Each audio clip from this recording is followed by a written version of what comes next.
அமெரிக்காவில் பிறப்புரிமை அடிப்படையிலான குடியுரிமை வழங்கும் சட்டத்தை ரத்து செய்யும் ஆணையில் புதிய அதிபர் டொனால்டு ட்ரம்ப் கையெழுத்திட்டிருப்பது லட்சக்கணக்கான இந்தியர்களை பாதிக்கலாம் என்ற அச்சம் எழுந்துள்ளது.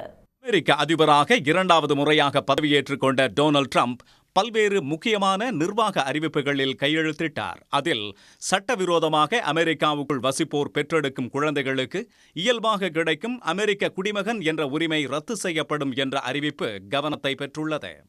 சுருக்கமாக கூறினால், வெளிநாட்டு பாஸ்போர்ட் வைத்துள்ளோருக்கு பிறக்கும் குழந்தைகள் இனி அமெரிக்க குடிமக்களாக கருதப்பட மாட்டார்கள்.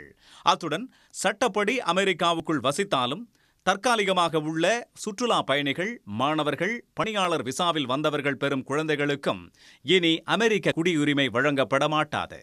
இந்த உத்தரவு பிப்ரவரி 20 அமலுக்கு வரும் என்று அதிபர் ட்ரம்ப் அதிரடியாக அறிவித்திருக்கிறார். இந்த அறிவிப்பு கிரீன் கார்டு எனப்படும் அதிகாரப்பூர்வ நிரந்தர குடியுரிமை அட்டைக்காக விண்ணப்பித்து காத்திருக்கும் 10 லட்சத்திற்கும் மேற்பட்ட இந்தியர்களை பாதிக்கும் என்று கவலை எழுந்துள்ளது. அத்துடன் ஏற்கனவே அமெரிக்காவுக்குள் போதிய ஆவணங்கள் இன்றி சட்டவிரோதமாக வசிக்கும் 2,20,000 புலம்பெயர் இந்தியர்களுக்கு சிக்கலையும் இது ஏற்படுத்தும் என தெரிகிறது. அமெரிக்க மண்ணில் பிறக்கும் குழந்தைகளுக்கு தன்னிச்சையாக குடியுரிமை கிடைக்கப்பெறும் முறைமை அங்கு ஏற்பட்ட உள்நாட்டு போருக்கு பிறகு 1868ஆம் ஆண்டு சட்ட திருத்தம் மூலம் சாத்தியமாக்கப்பட்டது. 150 ஆண்டுகளுக்கு மேலாக அமலில் இருக்கும் குடியுரிமை நடைமுறையை ட்ரம்ப் மாற்றியிருப்பது பெரும் சலசலப்பை ஏற்படுத்தியுள்ளது. இந்த உத்தரவு சந்தேகத்திற்கு இடமின்றி அமெரிக்காவை நூற்றாண்டுகளுக்கு பின்னோக்கி இழுக்கும் என்றும், குடியேற்ற தடைகளில் சிக்கி தவிக்கும் மிக திறமையான புலம்பெயர் தொழிலாளர்களின் வெளியேற்றத்தை வேகப்படுத்திவிடும் எனவும் பலர் கவலை தெரிவித்துள்ளனர்.